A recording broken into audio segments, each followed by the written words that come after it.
Juju probably told Pittsburgh and them, hey, y'all could have left me on injured reserve for all this. YouTube, team keep it clean. I did not see this coming. I know so many people saw it coming. So many people said, oh, man, this thing going to be a blowout. But I really thought the Steelers were going to come in this thing as a super heavy, crazy underdogs who literally nobody gave them a chance. Even Ben Roethlisberger said, I know he was joking, but he was like, oh, we're just going to go out there and have some fun. But behind so many jokes, there lies some truth. But a lot of times it ain't even look like the Steelers were having fun. And what ended up, that their Achilles heel, really for the past couple of seasons, it ended up biting them right in the butt. And that's what the offense, the short passing game, they have this style of offense, this yak style of offense, where they throw underneath to the receivers and hope that they get some yards after the catch. It ended up catching up to them because it could not keep up with that Chiefs offense. Steelers offense went out there, punt. Then they started turning the ball over. Najee Harris had his first fumble of the year. I mean, it came at the worst time possible. But he had his first fumble of the year and his worst fumble of the year because it was his only fumble of the year.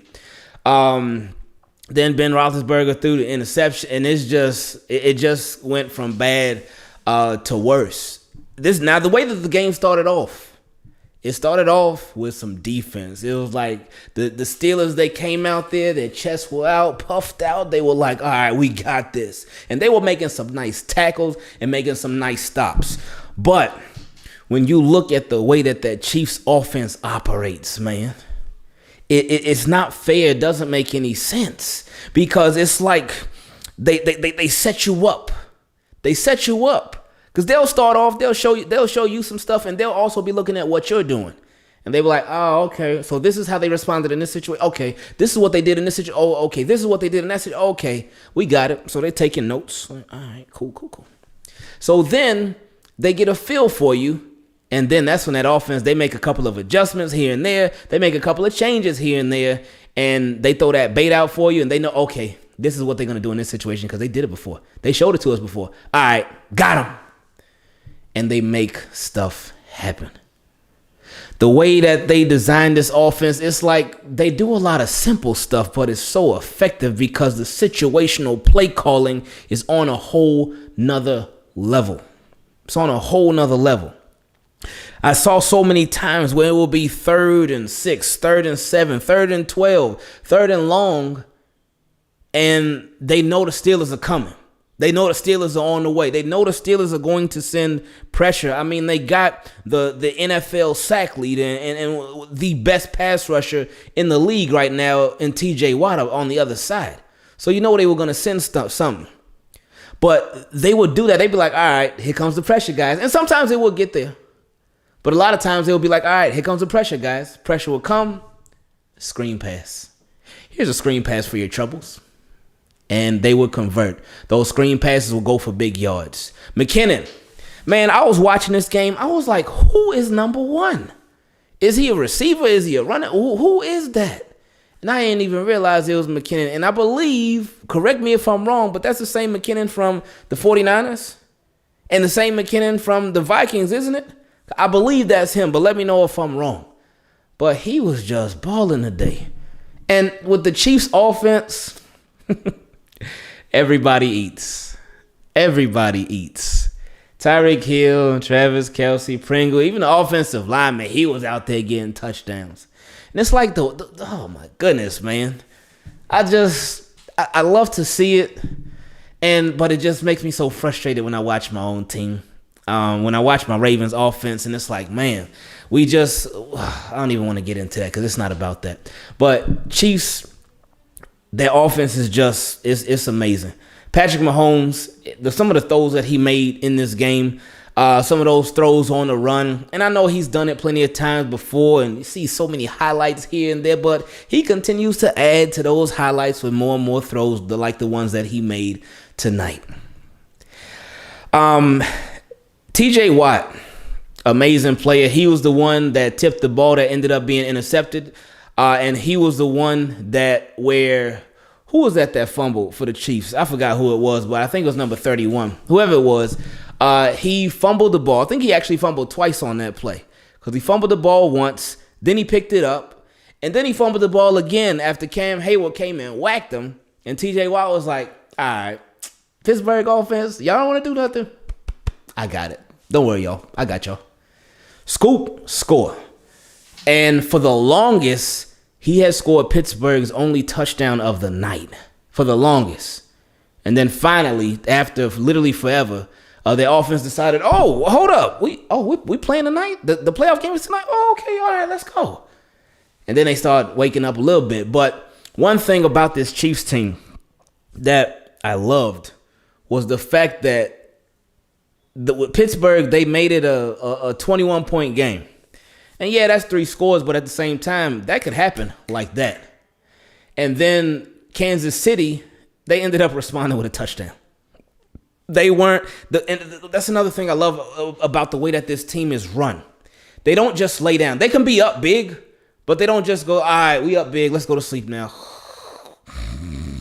No, they don't do that. If they're up big and they notice you even thinking about coming back, enough times they will continue to score. At least they'll try to. And in this case, they tried and they succeeded. They kept racking up the points. They continuously did it. And that's what it's about in this league, man. That's what it's about in this league. It's about points. It's about scoring. Scoring offenses are the ones that are going to get the job done. You could have all the yards in the world, but if you ain't got no points to show for it, it means nothing. Nothing. You could be top 5 in this amount of yards, top 5 and this amount of yards. All that stuff is great, but where you need to be at the top at is in points, in scoring, in touchdowns. And the Chiefs, they continue to have one of the best offenses in the league. They continue to have that. And it's just beautiful to see. Roethlisberger, you could tell like that his arm, man.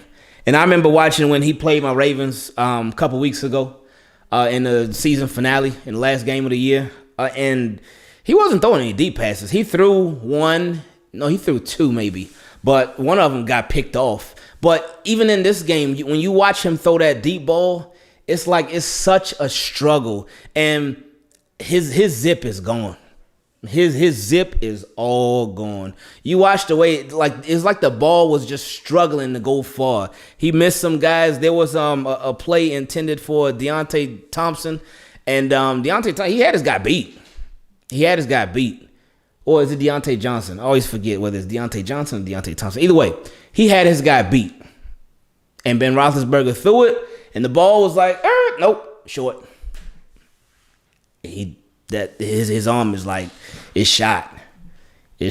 So, shout out to him, though. I really thought that this may be that whole little seven seeds, number 7 Ben Roethlisberger, Steelers 7 Super. I was like, God, this was the one team, and it ain't in no hating way, but this is one team that I did not want to see. I did not want to see them win.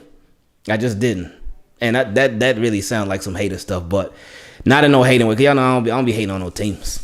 But I did not want to see the Steelers win the Super Bowl. I also don't want to see the Bucs win the Super Bowl either, because it's like, all right, Brady, we get it.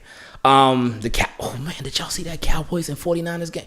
That Cowboys and 49ers game, the way that game ended, that hurt me. And I don't really even care about either one of the two teams. But that game hurt. And I just felt for Cowboys. I was telling one of my guys, I said, man, if I was a Cowboys fan, I would be balling, because the way that they lost, they didn't even lose on a drop. They didn't even lose on a bad play. They didn't even lose on an interception. They didn't even lose on a Hail Mary. No, they lost from running out of time on the clock. Oh, so it was so painful too, and it was so close. Oh, anyway, so that's that. Chiefs advance, Steelers drop out. I've seen a lot of people complaining about the 7th seed in the playoffs, that they just don't need to do the 7 seeds anymore. We saw what happened to the Eagles. We saw what happened to the Steelers. Oh, Pennsylvania. Just not a good day for Pennsylvania teams. But anyway, that's that. So just like Ben Roethlisberger and the Steelers, when it comes to being in the NFL for him and being in the playoffs for them, I'm out.